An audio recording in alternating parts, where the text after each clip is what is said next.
Jaz se moram nasmehniti ob tem, ko se spominjam,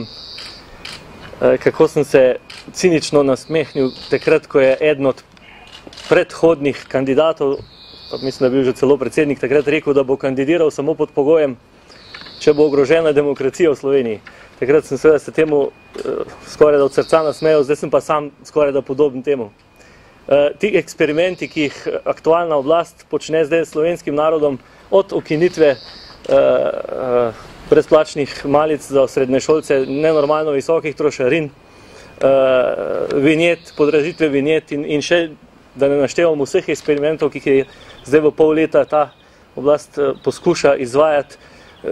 se mi zdi, tako da je nekakšen test, koliko je slovenski narod pripravljen še prenesti. In sem si rekel, ali zdaj se boš priključil tisti večini, ki se jezi na to zašanki, ali pa boš se z vsemi močmi pač zavzel za to, da se to stanje nekako poskuša prekiniti in da se da jasen signal, da se da Slovenijo voditi bolje.